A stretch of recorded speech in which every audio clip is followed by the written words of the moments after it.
National conference और कांग्रेस के बीच इत्तेहाद का बाज़ाब्ता तौर पर ऐलान कर दिया गया है। दिल्ली में एक प्रेस कॉन्फ्रेंस के दौरान नेशनल कॉन्फ्रेंस के नायब सदर उमर अब्दुल्ला ने कहा कि एनसी यानी नेशनल कॉन्फ्रेंस कश्मीर की 3 सीटों से लड़ेगी, जबकि जम्मू की 2 और लद्दाख की 1 सीट पर कांग्रेस के उम्मीदवार मैदान में उतारे जाएंगे। पीडीपी के हवाले से कांग्रेस के सीनियर लीडर सलमान खुर्शीद ने कहा कि अलायंस और सीटों की तकसीम 2 अलग अलग चीजें हैं। उन्होंने कहा कि पीडीपी अलायंस का हिस्सा है। उमर अब्दुल्ला ने कहा कि पीडीपी के लिए सीट की कोई गुंजाइश नहीं है। उन्होंने कहा कि जो फॉर्मूला पहले डीडीसी इलेक्शन में दुरुस्त था वो आज भी दुरुस्त है।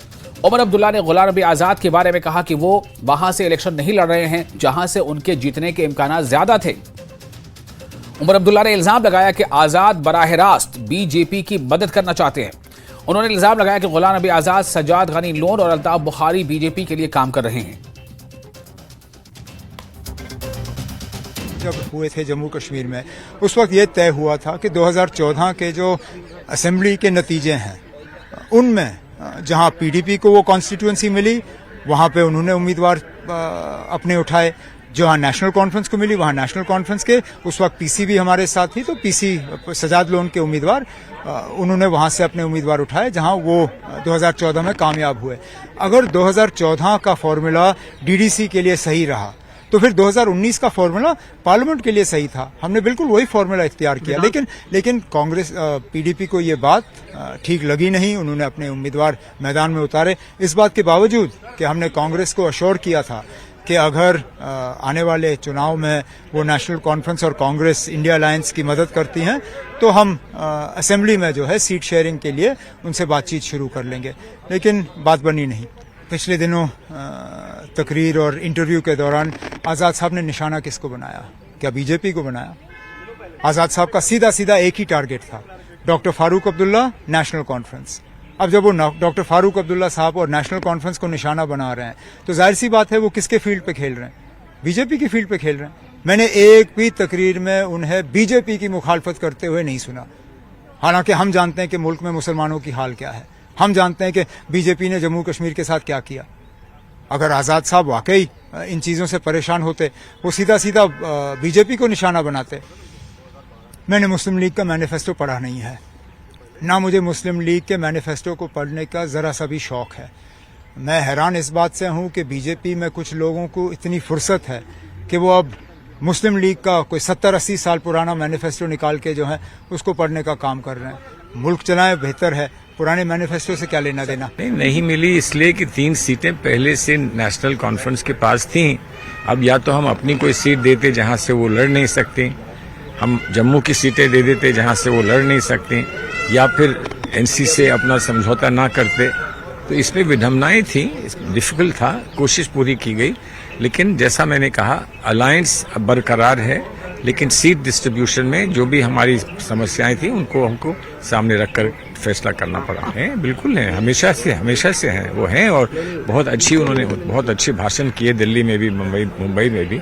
वो अलायंस का हिस्सा तो है, इसमें दो राय नहीं है। उमर साहब कह रहे हैं वो जानते हैं वहाँ की वास्तविकता क्या है, मैं तो वहाँ नहीं था, मैं नहीं जानता हूँ। तो उमर साहब ने जो कहा है उस पर विचार करिए। 370 समाप्त कर दिया, फिर कह रहे हैं कि 370 सीटें आएंगी, ये कैसी बात है? ये कैसी बात है? इसमें कोई समझदारी की बात तो है नहीं। 370 समाप्त किया, 370 का भविष्य क्या है, इस पर किसके क्या विचार हैं, वो बातें सारी चुनाव में सबके सामने खुलकर आएंगी, देखिए क्या होता है। और सीनियर बीजेपी लीडर तरुण चुग ने कहा है कि लोगों ने पहले ही कश्मीर में अपोजिशन के अलायंस को मुस्तरद कर दिया था।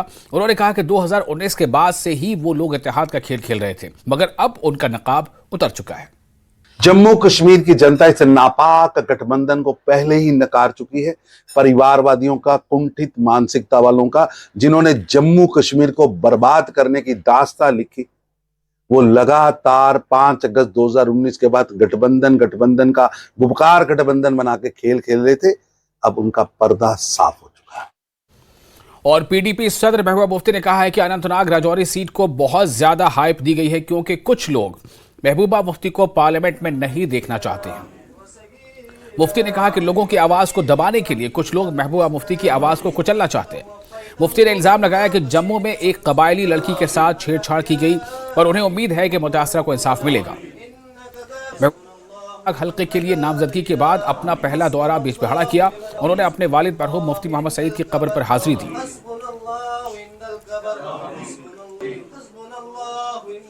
इंशाल्लाह मेरी उम्मीद तो मेरे लोग हैं, चाहे वो साउथ कश्मीर के लोग हैं जिस वतन की मैं रहने वाली हूँ, चाहे वो पीर पंचाल के लोग हैं जहाँ मैंने शायद ही कोई गांव, कोई जगह, कोई इलाका वहाँ हो जब वहाँ लोग मुसीबत में थे, जब वहाँ लोगों को मारा जाता था, दिन दहाड़े कत्ल किया जाता था, चाहे वो मिलिटेंट थे, चाहे वो सरेंडर्ड मिलिटेंट थे या फोर्सेस के लोग थे। तो कोई जगह मैंने छोड़ी नहीं जहाँ मैं नहीं गई हूँ, पर अपने हिसाब से मैंने कोशिश की कि मैं उनके जुल्मों के खिलाफ आवाज़ उठाऊँ। जैसे कि आपको मालूम है कि जो हमारे ट्राइबल लोग हैं, जिसमें हमारे गुजर, पहाड़ी और ये जो बकरवाल कबीले के लोग बहुत ज़्यादा उनके ऊपर बहुत ज़्यादा जुल्म सितम किया जाता है, क्योंकि लगता है उनकी कोई सुनवाई नहीं है, उनका कोई पूछने वाला नहीं है।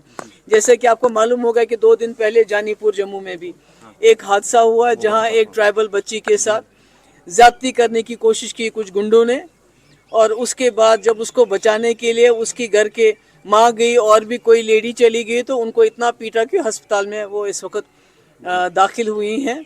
और पुलिस ने FIR दर्ज करने के बजाय वो काउंटर FIR देना चाहते हैं। तो मैं समझती हूँ ये सारी मुश्किलात, ये सारे जो जुल्म है, इसके खिलाफ मैंने वक्तन फ़वक्तन, मेरे पास क्या एक आवाज़ ही है वो उठाई है। तो मैं सोचती हूँ कि जम्मू कश्मीर के लोग, बिलखुसूस जो मेरे अपने वतन के लोग हैं, मेरे गुलाम शाह पातशाह रहमतुल्लाह अलैह के इलाके के लोग हैं, वो इस बात की कदर करेंगे और मेरी आवाज़ को ताकत देंगे। आपको मालूम है कि 2019 के बाद सबसे बढ़िया निशाना अगर किसी को बनाया तो PDP को बनाया। किस तरह उसको तोड़ा गया, किस तरह हमारे लीडरों को कुछ को लालच दे के कुछ को ब्लैकमेल करके निकाला जाए, पार्टी तोड़ दी गई। तो आज जब महबूबा मुफ्ती मैदान में आते, क्योंकि 2019 से मैंने कोशिश की है इनके जुल्म के खिलाफ आवाज़ उठाना, उसके लिए बहुत सी मुझे अजियतें सहनी पड़ी, मेरे घर वालों को सहनी पड़ी, और मगर मैं अपनी बात पे कायम रही। तो इनको लगता है कि अगर ये आवाज़ पार्लियामेंट में पहुंचेगी तो शायद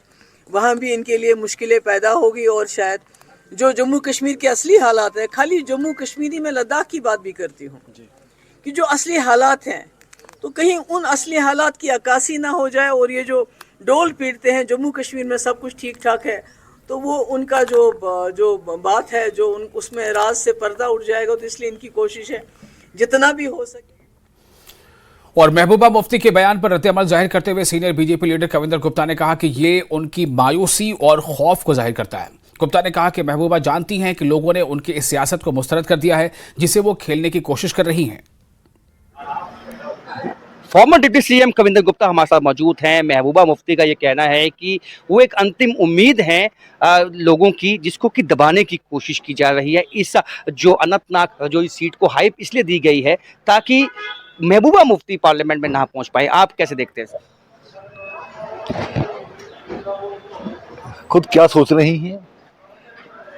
आधे से ज्यादा लोग जो इस इलाके में हुआ करते थे, जो इनके MLA थे, वो भी इनको छोड़ करके चले गए हैं। किसने बोला कि ये जीतेंगी? कोई ऐसा चांस नजर नहीं आ रहा। लोगों ने जिस प्रकार से नफरत की भाषा और कम्युनल भाषा का ये प्रयोग करती हैं, लोग इनको समझ चुके हैं। लोग ही नहीं चाहेंगे कि आप पार्लियामेंट पहुंचे। कोई बाकी अगर जनता का समर्थन होगा तो कोई रोक भी नहीं सकता। तो कुल मिलाकर के अपने आप ही ये वहम पाल लेना कि मुझे लोग रोक रहे हैं, लोग अगर आपके खिलाफ होंगे तो जरूर रोकेंगे। तो आपको लगता है कि उनकी आवाज़ को दबाया गया है? अब वो चुनाव में हैं, उन्होंने अनाउंस किया है कि वो कैंडिडेट होंगी अनंतनाग जो इस सीट से, तो एक मौका है, कोई सब लीडर जो हैं वहाँ से कंटेस्ट करेंगे, जो गेंद तो है लोगों के पाले में है। तो इस तरह का बयान कैसे देखते हैं? देखिए, परिवार की पार्टी है, खुद डिसाइड करना है कि मैं लड़ूंगी, मेरी पार्टी ने तय किया है, ऐसा नहीं है, खुद डिसाइड कर लिया। तो आपने माहौल देख के ही तय किया होगा। तो जब इस प्रकार का कोई व्यक्ति को फ्रस्ट्रेशन होती है, डर सताता है, तब इस प्रकार की बातें मुंह से निकल जाती है। तो ये कहीं ना कहीं फ्रस्ट्रेशन है, डर है महबूबा मुफ्ती का, जिसकी वजह से इस तरह के बयान वो दे रही हैं। कैमरामैन नारायण दत्त के साथ राजन वैद, न्यूज़ 18 जम्मू। DPAP के सरबराह गुलाम नबी आज़ाद ने कहा है कि हिंदुस्तान में बहुत सी ऐसी सीटें हैं जहां बड़े बड़े लीडर एक दूसरे के खिलाफ इलेक्शन लड़ रहे हैं। आज़ाद ने कहा कि वो उन्हें समझ में नहीं आता कि अनंतनाग सीट के लिए इतना हाइप क्यों बनाया गया। आज़ाद ने कहा कि उनकी पार्टी ने उनकी रजामंदी के बगैर उनके नाम का ऐलान कर दिया है। और अभी तक वो इस नशिस्त पर तवज्जो नहीं दे रहे हैं, दूसरे कामों में मसरूफ हैं। उन्होंने कहा कि गुज़िश्ता 5 सालों में इन पार्लिमानी हलकों के मामलात बदल गए हैं। आज़ाद ने कहा कि जब तक फॉर्म नहीं भरा जाता और दस्तावेजात की जांच पड़ताल नहीं की जाती, तब तक वो कुछ नहीं कह सकते। सर, ये सीट बहुत अहम बन चुकी है अपने आप में, क्योंकि समूचे देश में अगर देखा जाए 2 सीएम जो हैं आमने सामने होंगे। महबूबा मुफ्ती, आप भी फॉर्मर सीएम जो हैं वो रह चुके हैं, जम्मू कश्मीर के हालातों को अच्छे से समझते हैं। आप कैसे देखते हैं इस जो सबसे पहले मैं गलत फहमी निकालना चाहता हूँ। हिंदुस्तान में बहुत बड़ी बड़ी सीटें और बड़े बड़े स्टॉलवर्ड्स इलेक्शन लड़ रहे हैं। आप इतनी इम्पोर्टेंस इस जगह को क्यों दे रहे हैं? और मैं नहीं समझता है कि कोई इम्पोर्टेंस है। ये साधारण इलेक्शन है, कोई लड़ेगा। हमारी पार्टी ने भी हमारा अनाउंसमेंट किया है, हमसे उतनी पूरी कंसल्ट लिए बगैर कर दिया है। अभी हमने उस पर माइंड अप्लाई नहीं किया है, क्योंकि अभी मैं दूसरी जगह ही कैंपेन करना हूँ। वो भी मुझे देखना है कि मैं कैंपेन से उससे बाकी जगह से फ्री हो जाता हूँ कि नहीं। दूसरा ये भी देखना है कि मेरी प्रायोरिटी असेंबली इलेक्शन रही है, तो उसमें भी देखना है कि इलेक्शंस आगे हमें लोकसभा हमारी प्रायोरिटी होगी, विधानसभा उस पर बैठेंगे। ये चिनाब वैली का जो और उधमपुर कठुआ का इलेक्शन खत्म होगा, उसके बाद इस पे विचार करेंगे। तो मैं नहीं समझता हूँ ये एक साधारण इलेक्शन हिंदुस्तान में। आपको किसने कहा इतने महबूबा मुफ्ती जो हैं उस सीट से जीत चुकी हैं, पहले भी 2 दफा सांसद बन चुकी। बहुत अच्छे। ये सीट से कोई आज तक नहीं जीता है, ये नई सीट बनी है। इसमें आधा कश्मीर है, इसमें आधा जम्मू है, लेकिन ये भी साधारण सीट है। इससे बड़ी बड़ी सीटें हिंदुस्तान में जहाँ प्राइम मिनिस्टर लड़ते हैं, जहाँ अमेठी है, रायबरेली है, वो इस तरह की बड़ी सीटें हैं जहाँ पीएम लड़ रहे हैं, होम मिनिस्टर लड़ रहे हैं, डिफेंस मिनिस्टर लड़ रहे हैं, कई चीफ मिनिस्टर लड़ रहे हैं। तो मैं, चूंकि आप यहाँ J&K के लगते हैं, तो आपको लगता है यही सबसे बड़ी। आपके सामने मियां अल्ताफ है नेशनल कॉन्फ्रेंस के और पीडीपी की महबूबा, हमारी पार्टी के सामने। वो देखें कौन होगा फाइनल, जिसमें अभी तो किसी ने फार्म नहीं भरा। मैं समझता हूँ कि जब तक फार्म इंसान नहीं भरे और सिक्योरिटी होता है, तब तक किसी पार्टी के कौन कैंडिडेट होगा इसके बारे में नहीं है। आपने कहा पहली दफा ये जोई और अनंतनाग सीट आधा जम्मू और आधा कश्मीर है, और इसके साथ आपको लगता है कि इसके इश्यूज भी चेंज हो चुके हैं? इश्यूज तो जम्मू कश्मीर में सारे ही चेंज हो चुके हैं पिछले 5 सालों में। एक इशू नहीं है, सब बदल गए हैं। और मैं समझता हूं कि जब तक फार्म नहीं भरते हैं और सिक्योरिटी में सब कैंडिडेट क्लियर नहीं होते, तो मैं नहीं समझता हूं कि किस पार्टी का कौन कैंडिडेट है। सबसे बड़ा इशू क्या लगता है सर आपको? बहुत सारे इशू, एक नहीं है, दर्जनों। और बीजेपी कश्मीर में तीनों हलकों से अपने उम्मीदवारों के नामों का ऐलान बहुत जल्द करेगी। अनंतनाग राजौरी सीट एक हाई प्रोफाइल सीट है और इस सीट पर मुकाबला बहुत दिलचस्प है। इन बातों का इजहार बीजेपी जम्मू कश्मीर के तर्जुमान अल्ताफ ठाकुर ने किया है। उन्होंने कहा कि कुछ इलाकाई पार्टियों की तरफ से एक प्रोपेगेंडा फैलाया जा रहा है कि बीजेपी कश्मीर में अपने उम्मीदवार खड़े नहीं करेगी। ठाकुर ने कहा कि इसमें कोई हकीकत नहीं है। बीजेपी जीतने के मकसद से कश्मीर की तीनों सीटों पर अपने उम्मीदवार खड़े करने जा रही है, वो भी बहुत जल्द।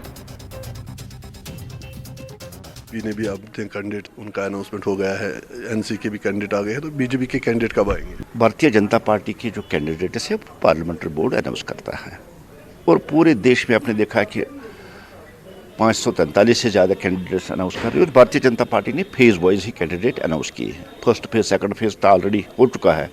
अब जो थर्ड फेज़ में राजौरी, अनंतनाग और उसके बाद श्रीनगर और उसके बारामूला सीट में शार्ट टाइम वो भी अनाउंस हो जाएंगे।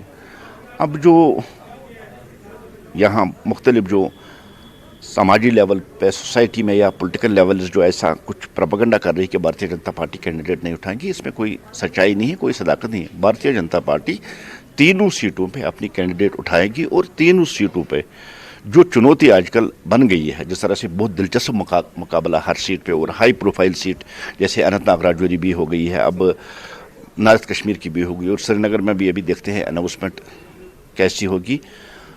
इन हाई प्रोफाइल सीटों पे भारतीय जनता पार्टी का जो मुकाबला होगा वो सख्त नहीं, दिलचस्प होगा, लेकिन भारतीय जनता पार्टी तीनों सीटों में जीतेगी।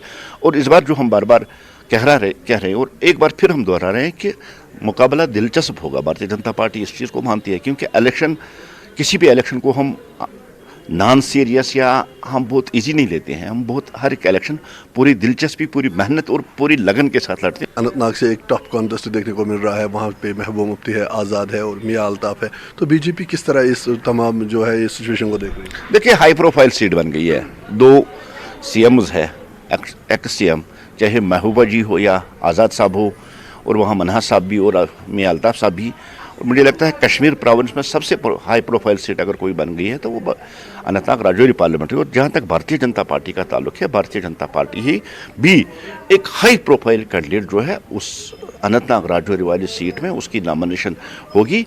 और मुकाबला जो मैंने पहले कहा, इनके आने से मुकाबला दिलचस्प होगा, लेकिन Bharatiya Janata party Anantnag Rajouri parliamentary seat जो है उसको जीत के लिए ही वो उसमें उतर रही है ताकि उस सीट को जीते। विद इन शॉर्ट टाइम उस सीट पे हमारा जो कैंडिडेट होगा वो भी हाई प्रोफाइल कैंडिडेट होगा और वहाँ से मुझे लगता है कि कल परसों तक अनाउंसमेंट हो जाएगी। क्या आप इस बार मोदी वेव का असर देख रहे हैं? कि जब मोदी जी यहाँ कश्मीर आए हैं, एक ताकत और एक बल जो यहाँ पार्टी को मिला है, और वो जो वेव थी वो एक लहर में तब्दील हो गई है, सुनामी में तब्दील हो गई है।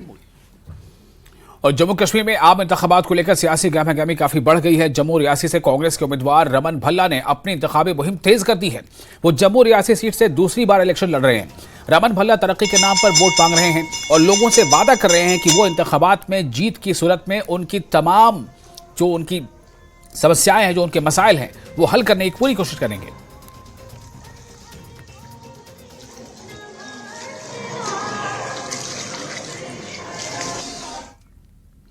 और मरकजी वजीर और उधमपुर से बीजेपी के उम्मीदवार डॉक्टर जितेंद्र सिंह ने कांग्रेस पर सख्त हमला किया है। उन्होंने कहा कि वो किसी भी चीज से पहले आर्टिकल 370 पर अपना मौक़िफ़ वाज़ेह करें। उन्होंने इस बात पर जोर दिया कि चूंकि इनके इत्तेहादी पीडीपी और नेशनल कॉन्फ्रेंस आर्टिकल 370 को हटाने की मुखालफत करते हैं, इसलिए कांग्रेस को अपना मौक़िफ़ वाज़ेह करना चाहिए। लाल सिंह का जिक्र किए बगैर उन्होंने कहा कि सिंह को शायद याद न हो कि उन्होंने कब और कितनी बार पार्टियां बदली हैं। सिंह ने कहा कि उनकी खामोशी को कमजोरी से ताबीर करने से एहतियात बरतें। डॉक्टर सिंह ने उधमपुर कंबल डंगा इलाके में एक जलसे से खिताब किया कि जो कांग्रेस के उम्मीदवार और उनके दूसरे लोगों के बीच में जाकर के उनको गुमराह करने का प्रयास कर रहे हैं, पहले ये तो बताएं कि इनका अपना मौक़िफ़ क्या है, इनका अपना स्टैंड क्या है। उदाहरण के तौर पर मोदी जी ने 370 अनुच्छेद को हटाया, जो जवाहरलाल नेहरू कह गए थे कि ये अस्थायी है, लेकिन कांग्रेस उसको हटा ना सकी, उतनी हिम्मत, उतनी जुर्रत, उतना साहस ना कर सकी, मोदी जी ने हटाया। अब ये बताएं कांग्रेस के कैंडिडेट और उनके सहयोगी कि क्या ये अगर कभी खुदा ना खास्ता ये फिर से इक़्तिदार में आए, जो मुमकिन नहीं है, तो क्या ये 370 को हटाएंगे? ये 370 के पक्ष में है कि नहीं? क्योंकि इनका साथ दे रही है पीडीपी, जो तो सरेआम कह रही है कि अगर हमारा बस चले तो हम 370 को पुनः लगाएंगे। इनका साथ दे रही है नेशनल कॉन्फ्रेंस। तो ये किसके साथ हैं?